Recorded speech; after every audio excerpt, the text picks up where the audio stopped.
my name is Sarah Havens, and I'm a field specialist in natural resources for University of Missouri Extension. I work out of the Phelps County office if you're looking for me, but I cover pretty much most of southern Missouri.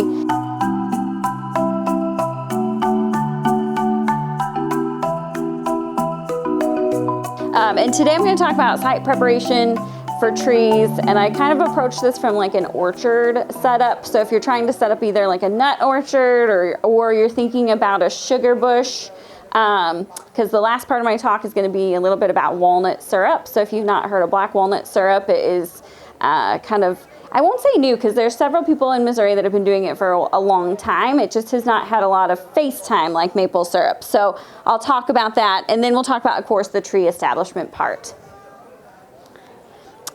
So site selection, so ideally for trees, if we're thinking from an orchard perspective, and when I say orchard, we can talk fruit, but I'm really thinking like nut trees or your sugar maples that you're gonna put into a sugar bush for a maple syrup. So we look for rolling or elevated land, and this is going to help with drainage. It's also going to help with letting cold air or frost kind of drain off of it, so it won't be as affected by cold weather, especially with establishments. Windbreaks can help a site. So if you're establishing, again, trees, having that windbreak, keeping those trees protected from temperatures and just in general, wind can disturb your established trees. So, and there's a picture on here that kind of shows like different places. So A and C are some warm-ish locations. That's also going to help establishment go a little bit faster. So trees tend to grow a little bit faster when they're a little bit warmer temperatures, better sunlight, all of that exposure. B and G, so the top could be a little bit too cold. Same thing with drainages. So if anybody lives like in a bottom, for example, those usually be where, like, we give the caution about frost. And so especially if you're thinking fruit versus nuts, frost can of course have a lot more adverse effect on that fruit. So avoiding those bottom areas, if again, even our native fruits, so pawpaws, persimmons, even those can be affected by those late frosts. So if you're establishing that type of orchard, you would want to avoid those areas. All right, I'm ready for the next one. So thinking about slope exposure, and this is true for all of the trees, no matter what species of tree you're looking at. South-facing slopes are always going to warm up faster. They are going to usually be our warmest spots. Even if you're looking at a forest, south-facing slopes are still going to be the warmest. They tend to be the driest because of this. They also tend to be a little bit thinner soils because of that warmth, thinner soils and drier soils. If you're thinking from a sugar bush perspective, those south-facing slopes are going to be the ones that warm up the fastest. So we're going to see sap flow the earliest on our south-facing warmer slopes. So if you're trying to think about a season for, maple or black walnut sap collection, those south-facing slopes are going to be where we can count on getting sap first, because they're going to warm up the fastest. The opposite is true of north-facing slopes, which doesn't mean it's a bad area to plant trees, because if we're trying to extend our season for sap production, if we have trees on the south-facing slope that we kind of collect from at the beginning of the season, they'll often turn off a little bit faster because they warm up quicker and all that sap goes out. But then those north-facing slopes, they're going to hit the late part of the season. So they're going to warm up slower. They're going to tend to be cooler. But they can also be very productive because they tend to have a little bit more moisture in the soil. We've done some work that shows correlation between dry and wet soils to sap flow. So when we have really, really dry springs, we tend to have low sap flow. East-facing slopes are intermediate, so they're going to be not too dry, not too hot, and they're probably going to be our mid part of the season is where we would expect that sap flow on those. Again, if you're thinking from a fruit perspective, south-facing slope is going to warm up faster, so you will see less likelihood of like frost damage, and you will see the south-facing slope tends to be just a little bit ahead of those north-facing slopes for like flower production in that part. The western-facing slopes, they tend to have more characteristics like a south-facing slope, a little bit warmer, a little bit drier. They also tend to be a little bit windier. So we have the prevailing winds tend to come from the west, which provides a little bit more wind on that side, which can help. Wind can also help with the frost piece because it blows that cooler air kind of away, so the frost can't settle on that side. All right, I'm ready for the next one. Thinking about slope, and this is from, again, establishing trees that you are going to be working in, meaning that you're going to collect fruit, you're going to collect nuts, you're interested in perhaps collecting sap.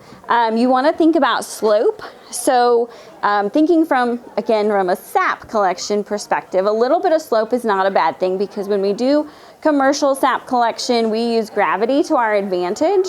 So if you're going to have a lot of the same tree that you're going to collect sap from, you can use that slope to your advantage with tubing systems.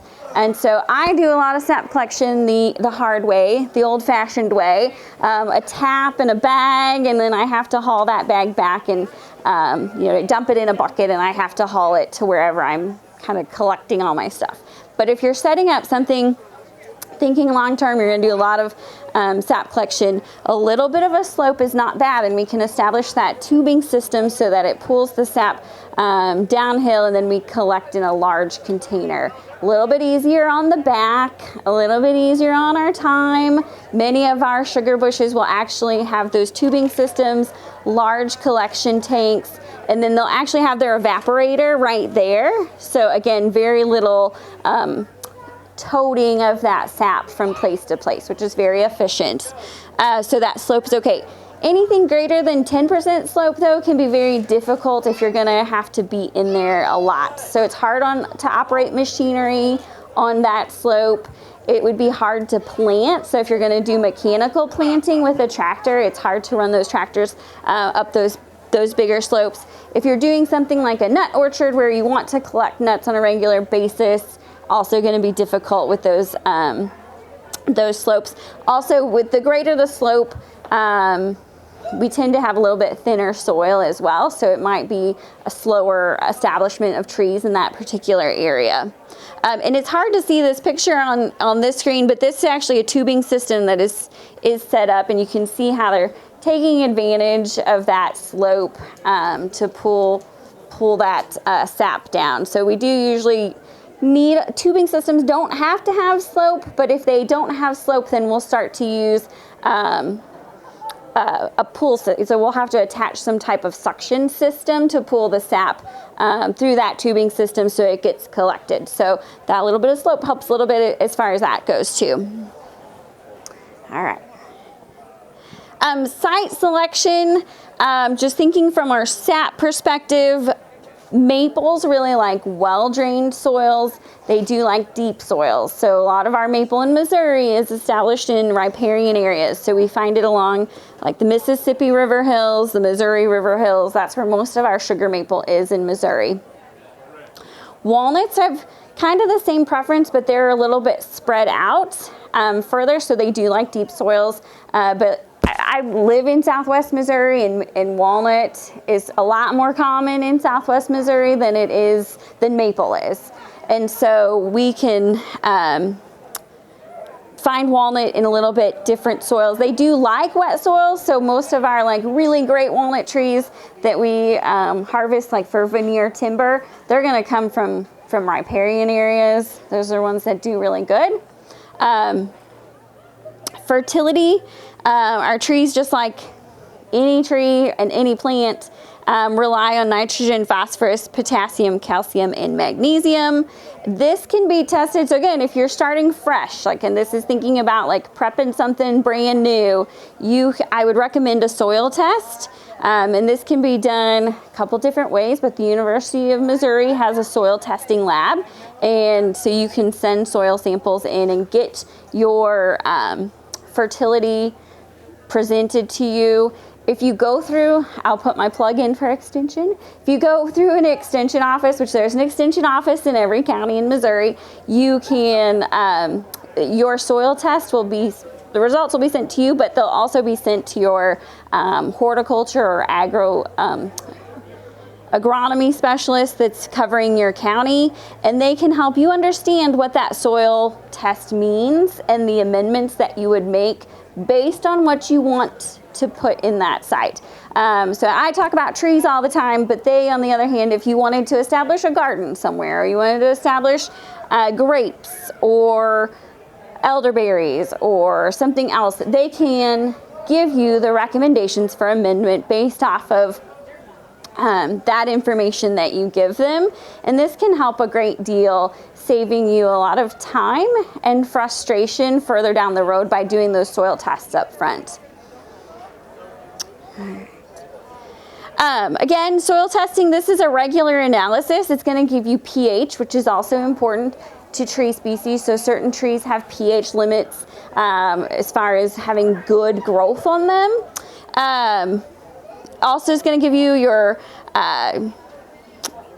calcium, your magnesium, nitrogen. Nitrogen's a big one. And then just a little bit about soil testing, because some folks don't really know how this works. But you need at least a one cup sample for trees, because trees use the topsoil. They also use the subsoil. You want to have a mixture of the two in your soil sample if you're thinking about tree establishment, because that's going to give a better idea of what nutrition is there for the trees to utilize. If you're thinking of a large area, you should not submit, like if you had 20 acres, you should send in more samples than just one, because that's going to give us an idea. And soil does change pretty quickly depending whether it's like riparian, hillside, where it's located. So you want to make sure that you can bring in multiple samples for that. If you are, so we say 20 acres if it's level uniform. So if you're sampling a pasture, for example, that's pretty level, 20 acres is good. If you get down to like my Ozark Hills and you have really hilly soils, you should try for every 5 acres of what you're planning to establish.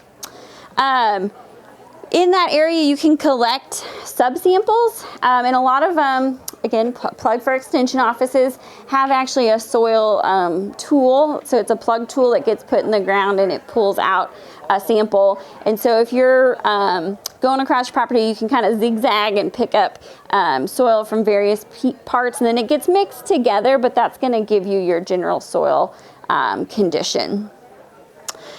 Again, at the time of establishment, so if you're thinking about like a garden or a pasture, they usually say like the first top 6 inches is fine, because our grasses, our vegetables, they are going to only root in those first 6 inches. If you're establishing trees, then you want to make sure that you get some of that subsoil, which is the next 6 to 12 inches down, because that's going to give us a better idea of what is there. Keep track of time. Preparing, so if you have your spot that you've decided you want to establish, your orchard, new trees, this is actually also the same if you're just trying to put in like a forest planting. I know a lot of folks will do forest plantings along riparian areas, so we've decided that we want to plant trees along the creek or the river to help with erosion prevention. Kind of the same preparation for that. If we're converting, we want to treat our existing vegetation. So perhaps it's, I think about some of our own research farms we do stuff on, and I have a walnut plantation along the Merrimack River that I work with. If we're trying to prep that for more trees to be planted there, we will want to treat like things like grapevines and blackberries, and we'll want to remove all those things that are taking from my soil nutrients, taking from my moisture. So you'll want to treat that. Existing trees and roots should be removed. Again, if you're doing a complete conversion to something else, it's a good idea, again, to put out cover crops to condition that soil for 2 years prior to establishment. And this is just going to add more nutrient, more organic matter to that, that site before you go ahead and establish your trees. This is also when you want to amend your soil. So hopefully you did your soil test kind of right when you're getting ready to start your project. And at this point, whatever recommendations came back in that soil test, if you need to add lime, this is when we're going to do that. If you, need to add potassium, this is when we're going to do that. You also can establish, so again, if you're thinking of like an orchard establishment, so maybe you want to do nuts, maybe you want to do fruits, maybe it is also just, a sugar bush for tapping for syrup. You want to decide what type of cover you're going to have in between trees. So I've done this from the opposite direction. The trees were already there, and then we started throwing the taps in for walnut syrup. But it is nice to think about the ground cover because you want something that's not going to steal too much from your trees. So orchard grass is great. Cool season natives are great if you like to stay the native route. Fescue is another good choice if you're thinking about an orchard environment. So that can be established at the same time you're getting ready to plant your trees. Ready for the next one? Establishment. So most of the time, if we're going to go through the work to establish these, we want to pick trees that have been improved upon for whatever we want them to provide us. So, for example, walnuts. We don't have any that have been improved for walnut syrup production, so we haven't gotten that far in the walnut syrup realm. But then we do have a lot of improved varieties for nut production. So they produce larger nuts, meatier nuts. Do a lot of research here at Hark on this for those improved varieties. If you're establishing pecans, chestnuts. I should talk about chestnuts today because we're at a chestnut festival. You want to make sure that you get those improved varieties that are going to meet your site that you're in, because some of them do have preferences. Pecans, for example, we have some kind of cooler weather pecans that do better in northern Missouri. Some other varieties that do a little bit better in our warmer part of the state in southern Missouri. So you want to make sure you're picking species that are meeting your space and what you're going to do with it. Same thing for maples. So again, if you're going into thinking about the sugar bush, establishing maples for syrup production, they have, the Forest Service has established and has cultivars that are considered super sweet, meaning that sap has a higher sugar content to it. So this again, is going to benefit you down the road because you're going to have to boil just a little less to get that syrup at the end. Site design. So this is going to be, if you're planting trees, just to plant trees, usually it's kind of straight rows that just kind of get done based on how easy it is. If you're using a mechanical planter or hand planting. If you're planting trees for some other type of, like for a crop that you want to collect, if you want to keep mowed grass in between the trees, you want to pick spacing that is going to fit the needs of your equipment, if you can get it through. So if you're establishing walnuts, say you're trying to multitask with walnuts, you want nut production, but you also want to tap them for sap production. You want to make sure that you can fit whatever machinery you're going to use to either collect walnuts, to mow in between. And so this is just a table. It's 14 feet up to 14 feet. We also see these a lot in apple orchards, Christmas tree farms. They'll use these spacings to try to decide how they're going to plant it. We do usually establish more trees than we intend to have at the end, so we will plant them a little thicker, expecting that we're going to have trees that are removed in between. What's the X and Y axis here? So both X and Y are feet. So, and then what you're seeing is the number of trees that you would need. So 8 by 3. Yes. So if you were planting, on an 8 by 3 grid, you'd need 1,800 trees per acre. Yep. So and there's lots of designs for establishment and planting of your trees. Again, I sometimes work with Christmas tree folks, and they can do like diamond designs. Sometimes it's just a simple block grid. And again, it always comes down to what equipment has to be moved through that orchard or that planting. Planting trees, we usually plant trees in the spring or in the fall. And this is because they can be stressed a lot by the heat of summer. We tend to have drier conditions, hotter conditions. In the fall, we want to plant so they can establish themselves just a little bit before the first frost, because that can kind of shock them and then they won't grow as well. But we want them to have a chance to get their roots in the soil, but it's a little bit cooler conditions. This fall is probably going to be a hard one for tree planting because we are dry. So I would expect if you did a large scale tree planting, it's not going to be as successful this particular fall because of those dry soil conditions.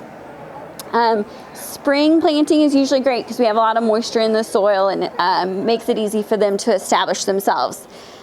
You also have to decide what types of trees you want to plant. So there's lots of choices for establishing trees. One are bare root seedlings. This is usually a cost-effective way to have trees that are established that you can see.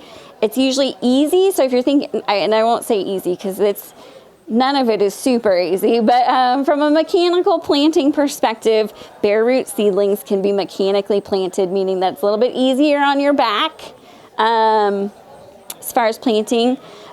Seeding, so I don't recommend seeds if you're thinking about an orchard for some type of production.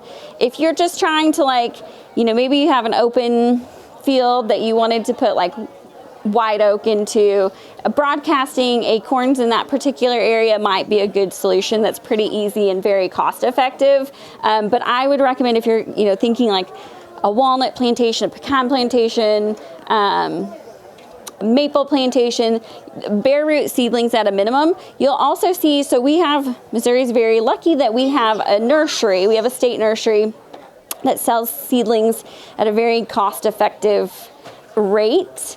I will tell you that those are not improved cultivars in most cases. So that seed is collected from across the state.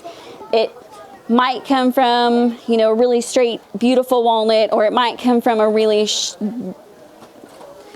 leggy walnut somewhere in Missouri. So we don't know the genetics on that. So if you're thinking again, I want to sell walnuts, I want to sell pecans, I want to make a lot of maple syrup, going with the improved varieties can definitely help in that case of selection.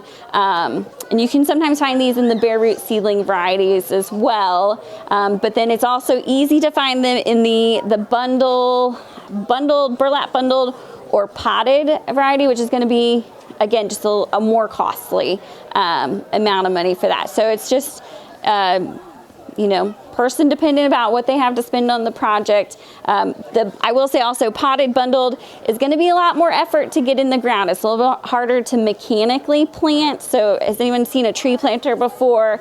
Usually it digs a row and someone sits back there and they just put it in at the spacing they're supposed to, and then it follows behind and it kind of packs the soil around it and it's planted. With potted trees or bundled trees, you're going to have to actually dig holes for that, and it's going to be if you think about that 8x3 spacing with 1,800 trees on an acre, that's a lot of holes to dig. So again, mechanical planting or hand planting. I'm a forestry student. I spent lots of weekends doing projects for folks where we use dibble bars, which is kind of a wedge, metal wedge that gets shoved in the ground, wiggled back and forth, and a bare root seedling can be put in there. It's still a lot of work, even if you're not digging the whole hole, but it is a possibility if you're thinking about hand planting, and then mechanical planting. And I can't speak for every county, but in some places you can sometimes find an MDC office or a soil and water office that has a tree planter that you can rent versus investing in that. There is an MU Extension Guide to Planting Forest Trees. So this is a guide that helps with if you're thinking about a large scale planting. It's going to help you, give you a guide and information about that. Okay. I'm trying, and I'm hoping I'm still on time. I'm going to try and segue a little bit into the walnut syrup aspect. So if you're thinking about a sugar bush, which we usually use that term for maple, but you want trees with more canopy tend to be larger producers for sap. So we have seen that if you have a tree that's kind of like really tightly packed together, trying to get its leaves up in the canopy, it's not as big of a sap producer as the ones that have great big canopies. We've found the same is true in walnuts. I will say that anecdotally, because we've not collected probably enough data to say that with complete, you know, significance, but you may or may not mow in the off season. So again, depending how often or what you're doing in the sugar bush in the off season, you can mow. Some weed control probably helps a little bit with keeping your soil conditioned and your soil moisture available. This might also be a place that you think about some type of, I know silvopasture next, but you might think about some type of livestock that utilize. We don't leave livestock in the sugar bush on a permanent basis, but you might run like goats through for a couple days to help with like poison ivy and brambles and that type of weedy invasion that's in there. Establishment can be based on location and ease for collecting sap. So again, I know several of our maple syrup producers, you know, they've kind of established hillside to use that to their advantage. And then again, plant closer in the beginning because you are gonna lose trees. You'll lose them to wildlife, you'll lose them to pests. So it's good to plant a little bit closer at the start and go from there.